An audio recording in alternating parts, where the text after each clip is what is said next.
Hey friends, welcome back to the Daily Health Shift. I'm Daniel, and today we're digging into something every single one of us faces: stress. Not just the big moments, like moving houses or changing jobs, but the everyday background stress that hums under the surface of modern life. Especially here in 2025. Emails, social media, 24/7 news, constant hustle. Today I'm sharing my story with stress, why managing it matters more than ever, and 3 key shifts that can help you handle stress without feeling like you have to escape life completely. Let me take you back to a couple years ago.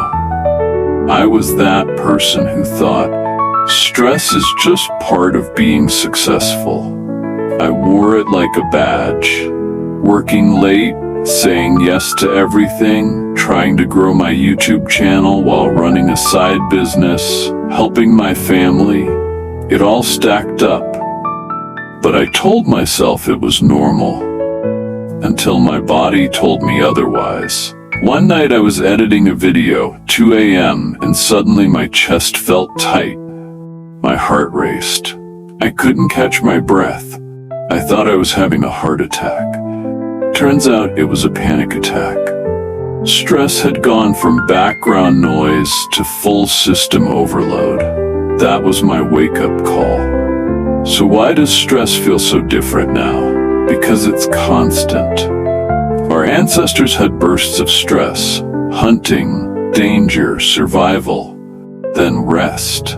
Now, it's non-stop. From the minute we wake up to the moment we try to sleep, we're bombarded. Notifications, comparisons, responsibilities that don't turn off. And it's not just mental. Chronic stress affects everything: sleep, digestion, immune system, even how your brain works. That's why managing stress isn't optional anymore. It's survival. Shift 1. Reframe stress. This one changed my mindset completely. I used to think stress was automatically bad. But then I learned about something called eustress. Positive stress. It's the kind that challenges you in a good way. Workouts, learning something new, chasing goals. The key is not eliminating all stress, but knowing which kind you're dealing with. Next time you feel overwhelmed, ask, is this helpful stress or harmful stress? Naming it changes your relationship with it. Shift 2. Build micro breaks into your day. We think we need a 2-week vacation to recover from stress, but really, our brains and bodies reset faster with small, frequent breaks. 5 to 10 minutes. Stretching. Walking outside. Breathing. No screens. I started setting timers. Every 90 minutes, step away from work. At first it felt inefficient, but my focus and mood improved dramatically. Micro breaks aren't a luxury, they're maintenance. Shift 3. Practice enough. This is the deepest one. In a world that constantly says, do more, be more, we forget how to feel satisfied. Practicing enough means setting limits. Enough work for today.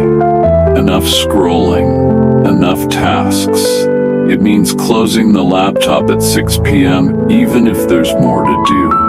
Trusting that rest is productive too. So how do you make this real? You build a stress toolkit, like we talked about with anxiety. My stress toolkit includes breath work, 4-7-8 breathing, cold showers, yes, really, journaling, music playlists, stretching routines, and saying no. But everyone's toolkit looks different. For some people it's prayer, for others therapy. The key is knowing what works for you and having it ready before stress hits, and using it consistently, not just in crisis moments. Another big part of this is environment. Your space matters. I decluttered my office, added plants, changed lighting to softer tones. It sounds small, but environment either fuels stress or calms it. And finally, community. Stress isolates us, but sharing what you're feeling with someone, friend, coach, therapist, cuts stress in half. It's science. Social connection buffers stress.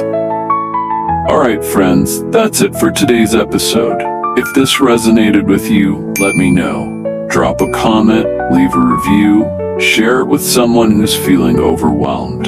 And if you want more health shifts every week, make sure to subscribe. Next week, we're tackling gut health basics. Why your digestion impacts everything from mood to sleep. Don't miss it. I'll see you then.